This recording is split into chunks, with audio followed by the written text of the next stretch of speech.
സ്പെയിനിലെ മാഡ്രിഡ് നഗരത്തിലുള്ള ലോകത്തിലെ ഏറ്റവും പ്രശസ്തമായ ഫുട്ബോൾ സ്റ്റേഡിയങ്ങളിലൊന്നായ സാന്റിയാഗോ ബെർണേബുവിലേക്കാണ് ഇന്ന് ഞങ്ങളുടെ യാത്ര. ലോകത്തിലെ എല്ലാ ഫുട്ബോൾ പ്രേമികളുടെയും ഹരമായ റിയൽ മാഡ്രിഡിന്റെ ഹോം ഗ്രൗണ്ടാണിത്. ഞങ്ങൾ താമസിക്കുന്ന സ്ഥലത്തുനിന്ന് ബസ്സിലാണ് ഞങ്ങൾ ഈ സ്റ്റേഡിയത്തിലേക്ക് പോയത്. അപ്പോൾ ഈ യാത്രയിൽ കുറച്ച് സ്പെയിനിൻ്റെ കാഴ്ചകളും അതേപോലെ ഈ റിയൽ മാഡ്രിഡിൻ്റെ കുറച്ച് ചരിത്രവും പറയാം. മാഡ്രിഡിൽ ബേസ് ചെയ്തിട്ട് 1902 ഈ ഒരു ക്ലബ്ബ് ഫോം ചെയ്യുന്നത്. അന്ന് ഇത് മാഡ്രിഡ് ഫുട്ബോൾ ക്ലബ്ബായിരുന്നു. പിന്നെ വളരെ ഗ്രാജുവലിയാണ് ഇവർ വലുതാവാൻ തുടങ്ങിയത്. 1920 സ്പെയിനിലെ രാജാവായ അൽഫോൺസോ 13 ഇവർക്ക് റിയൽ എന്ന് പറഞ്ഞ ടൈറ്റിൽ കൊടുത്തു. റിയൽ എന്ന് പറഞ്ഞാൽ അതിൻ്റെ മീനിങ് റോയൽ എന്നാണ് സ്പാനിഷ് ഭാഷയിൽ. അപ്പോൾ അങ്ങനെയാണ് റിയൽ മാഡ്രിഡ് എന്നുള്ള ഫുട്ബോൾ ക്ലബ്ബ് ഉണ്ടായത്. Union of European football association അല്ലെങ്കിൽ UEFA ആണ്. ആ ഒരു ഓർഗനൈസേഷനാണ് ഈ ഫുട്ബോളിനെ യൂറോപ്പിൽ വളരെയധികം പ്രചരിപ്പിക്കാനും അവരുടെ കോമ്പറ്റീഷൻസും അങ്ങനെ ക്ലബ്സും ഒക്കെ ഫോം ചെയ്യാനുള്ള ഒരു ഹെൽപ്പ് ചെയ്തിരിക്കുന്നത്. ഇവരുടെ ടോപ്പായിട്ടുള്ള ക്ലബ്ബുകൾ എന്ന് പറയുന്നത് റിയൽ മാഡ്രിഡ് ഫുട്ബോൾ ക്ലബ്ബ്, പിന്നെ ഫുട്ബോൾ ക്ലബ്ബ് ഓഫ് ബാഴ്സലോണ, പിന്നെ മാഞ്ചസ്റ്റർ സിറ്റി ഫുട്ബോൾ ക്ലബ്ബ്, അതൊക്കെയാണ്. 1956 തൊട്ട് 60 വരെ 5 കൺസിക്യൂട്ടീവ് യൂറോപ്യൻ കപ്പ് കിട്ടിയപ്പോഴാണ് റിയൽ മാഡ്രിഡ് യൂറോപ്പിലെ പ്രീമിയർ ക്ലബ്ബ് ആയതും മാത്രമല്ല ലോകത്തിൽ മുഴുവൻ റെക്കഗ്നിഷൻ കിട്ടിയതും. അങ്ങനെ ചരിത്രമൊക്കെ പറഞ്ഞു കഴിഞ്ഞപ്പോഴത്തേക്കും നമ്മൾ സ്റ്റേഡിയത്തിന് മുമ്പിലെത്തി. ആദ്യമായി നമ്മളത് കാണുമ്പോൾ അതിൻ്റെ വലിപ്പവും അതിൻ്റെ ആ ഭീമാകാരൻ സ്ട്രക്ചറും ആർക്കിടെക്ചറും എല്ലാം നമ്മളെ ശരിക്കും അത്ഭുതപ്പെടുത്തും. ഓവൽ ഷേപ്പിലുള്ള ഈ സ്റ്റേഡിയത്തിൻ്റെ ടോട്ടൽ ഹൈറ്റ് എന്ന് പറയുന്നത് 57 മീറ്റർ ആണ്. എന്ന് പറഞ്ഞാൽ 187 അടി ആണ്. ഇതിനകത്ത് 83,000 ആളുകൾക്ക് ഇരുന്ന് കാണാൻ പറ്റുന്ന സംവിധാനങ്ങളുണ്ട്. അപ്പോൾ എത്ര വലുതായിരിക്കും നമുക്ക് ഇമാജിൻ ചെയ്യാൻ പറ്റുമല്ലോ. സ്റ്റെയിൻലെസ് സ്റ്റീൽ കൊണ്ട് ഉണ്ടാക്കിയ ഈ സ്റ്റേഡിയത്തിൻ്റെ റൂഫ് റീട്രാക്റ്റബിൾ ആണ്. അതിൻ്റെ അർത്ഥം അത് ആവശ്യാനുസരണം അത് ക്ലോസ് ചെയ്യാനും തുറക്കാനും പറ്റും. സ്റ്റേഡിയം ഗ്രൗണ്ടിലുള്ള പിച്ചും റീട്രാക്റ്റബിൾ ആണ്. അത് ആവശ്യം ഇല്ലാത്ത സമയത്ത് താഴത്തേക്ക് പോവുകയും താഴെ ആ ഗ്രാസിനെയൊക്കെ വളരെ പ്രൊട്ടക്ട് ചെയ്ത് വെക്കാനുള്ള സംവിധാനങ്ങളും അവരുണ്ടാക്കിയിട്ടുണ്ട്. അതുകൊണ്ട് കളി ഇല്ലാത്ത സമയങ്ങളിൽ ഇത് സാധാരണ ഒരു ഗ്രൗണ്ട് പോലെ ആവുകയും ചെയ്യും. വേറെ ഏതെങ്കിലും പേർപ്പസിന് യൂസ് ചെയ്യാം. ഒന്നും അല്ലെങ്കിൽ കോൺസേർട്ട് അല്ലെങ്കിൽ എന്തെങ്കിലും ഫങ്ഷൻസ്, കോൺഫറൻസ് അങ്ങനത്തേനൊക്കെ യൂസ് ചെയ്യാനും പറ്റും. ഞങ്ങളിവിടെ എത്തിയിട്ട് ആദ്യം കുറച്ച് അമ്പരം നിന്നു. അത് കഴിഞ്ഞ് എവിടെ പോകണം, എങ്ങനെ തുടങ്ങണം എന്നൊന്നും അറിയാൻ വയ്യാതെ ഞങ്ങളൊന്ന് ഒരു ചുറ്റും ഒരു റൗണ്ട് എടുത്തു, ഒരു പ്രദക്ഷിണം പോലെ. അതിന് തന്നെ വേണം ഒരു 15-20 മിനിറ്റ്സ്. അത്രയും വലുതാണത്. ഞാൻ പറഞ്ഞാലോ ഇത് കണ്ടാലോ നിങ്ങൾക്കത് മനസ്സിലാവില്ല. നമ്മൾ സ്വന്തം കണ്ണുകൊണ്ട് കണ്ടാലേ ഇതിൻ്റെ ആ വലിപ്പവും ഇതിൻ്റെ ആ ഭംഗിയും നമുക്ക് മനസ്സിലാവുള്ളൂ.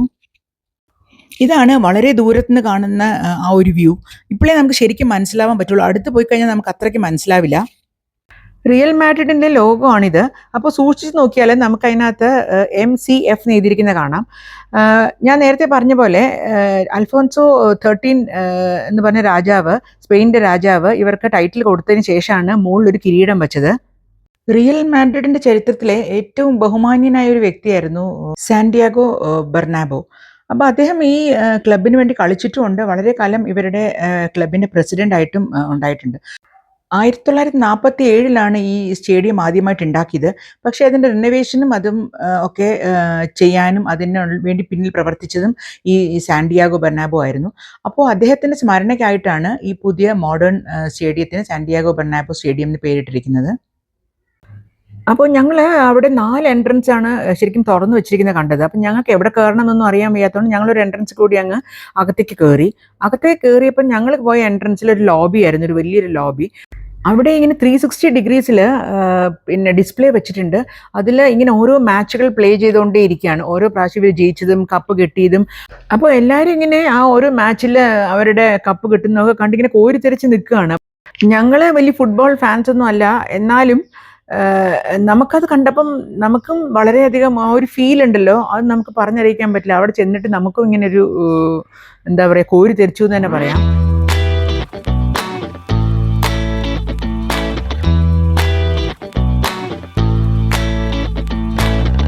ക്രിസ്ത്യാനോ റൊണാൾഡോ, ഡേവിഡ് ബെക്കാം, ലൂക്ക ഒക്കെ ഇവിടുത്തെ ഈ റിയൽ മാഡ്രിഡിലെ പ്ലേയേഴ്സ് ആയിരുന്നു.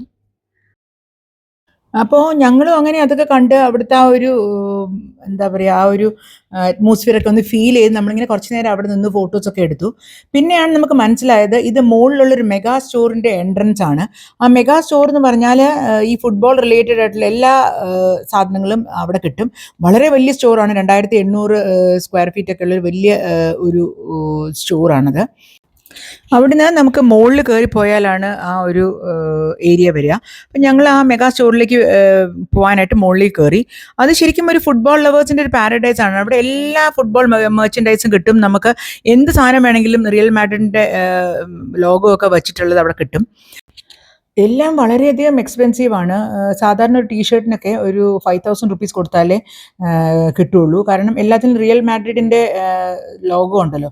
പക്ഷേ ധാരാളം ഫാൻസ്, ഫുട്ബോൾ ലവേഴ്സൊക്കെ വന്ന് ഇഷ്ടം പോലെ വാങ്ങിച്ചു പോകുന്നുണ്ട്. ഒന്നും വാങ്ങിച്ചില്ലെങ്കിലും നമുക്കിങ്ങനെ അവിടെ ഓരോന്ന് നോക്കി നടക്കാനൊക്കെ നല്ല രസമാണ്. അങ്ങനെ ഞങ്ങൾ അവിടെ കുറേ നോക്കി നടന്നു. ഇവിടുത്തെ എല്ലാ ജേഴ്സികളിലും അവരിടുന്ന ഷർട്ടുകളുണ്ടല്ലോ, അത് മുഴുവൻ എമിറേറ്റ്സ് ആണ് സ്പോൺസർ ചെയ്തിരിക്കുന്നത്. അതുകൊണ്ട് എമിറേറ്റ്സിൻ്റെ ലോഗോയും എമിറേറ്റ്സിൻ്റെ സൈനും എല്ലാ ജേഴ്സിയിലും ഉണ്ട്. പിന്നെ ഞങ്ങൾ വെളിയിൽ ഇറങ്ങിയിട്ട് ടിക്കറ്റിൻ്റെ കൗണ്ടർ എവിടെയാണെന്ന് നോക്കാമെന്ന് പറഞ്ഞ് ഈ ഡോറിൽ ഏതാ 4 സൈഡ്സും ഓപ്പൺ ആയിരുന്നു. അപ്പോൾ അതിലെവിടെയാണെന്ന് ഞങ്ങളിങ്ങനെ നോക്കി നടന്നു. അപ്പോൾ അതിൽ ടിക്കറ്റ് എടുക്കുന്ന സ്ഥലത്ത് നമ്മൾ പോയി ചോദിച്ചപ്പോൾ അവിടെ ഒരു സ്കാനർ വെച്ചിട്ടുണ്ട്. അപ്പോൾ അവിടെയാണ് സ്കാൻ ചെയ്ത് നമ്മൾ ടിക്കറ്റ് എടുക്കുക. വേറെ തിരക്കൊന്നും കൗണ്ടറോ അല്ലെങ്കിൽ അങ്ങനെ ഒരു റഷും ഉണ്ടായിരുന്നില്ല.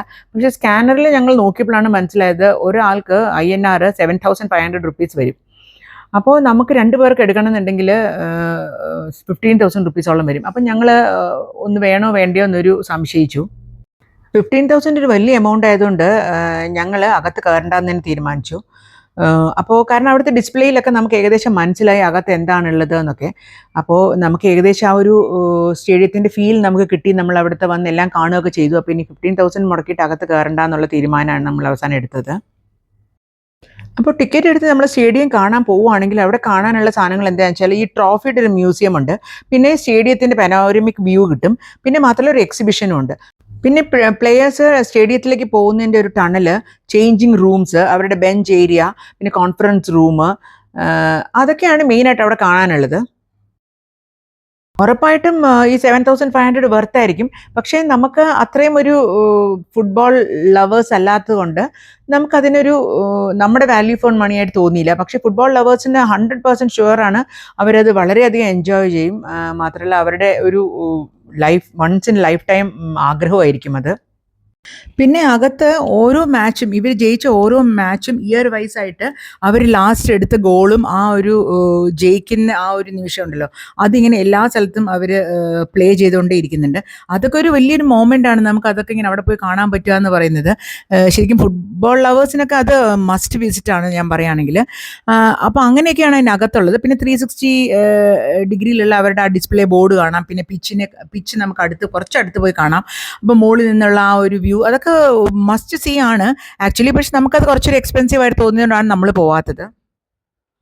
ഈ സ്റ്റേഡിയത്തിൽ മാച്ചോ അല്ലെങ്കിൽ എന്തെങ്കിലും ഫംഗ്ഷൻ നടക്കുമ്പോൾ നമുക്ക് ചുറ്റും കയറാനായിട്ട് എത്ര ഗേറ്റ് ഉണ്ടെന്ന് ആർക്കെങ്കിലും ഒന്ന് ഗസ് ചെയ്യാൻ പറ്റുമോ? ഇവിടെ ഏകദേശം 60 ഗേറ്റ് ഉണ്ടെന്ന് പറഞ്ഞാൽ നമുക്ക് വിശ്വസിക്കാൻ പറ്റുമോ? പക്ഷേ അങ്ങനെയാണ്, അത്രയും വലിപ്പമാണ് ഈ സ്റ്റേഡിയം. അപ്പോൾ ഓരോ മാച്ചൊക്കെ നടക്കുമ്പോൾ ടിക്കറ്റിൽ അവർ ഗേറ്റ് നമ്പർ വരെ എഴുതിയിട്ടാണ് തരിക.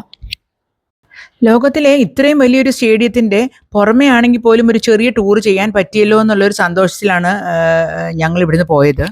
എല്ലാ ഫുട്ബോൾ ലവേഴ്സും ഞാൻ പറയുകയാണെങ്കിൽ മാഡ്രിഡിൽ വരണം, ഇതൊന്ന് വിസിറ്റ് ചെയ്യണം. ഇതൊരു അനുഭവം തന്നെയാണ്, പ്രത്യേകിച്ച് ഫുട്ബോൾ പ്രേമികൾക്ക്. ഇനി ഇതുപോലെ വേറൊരു നല്ല വീഡിയോ ആയിട്ട് വരാം. അതുവരെ എല്ലാവർക്കും ബൈ.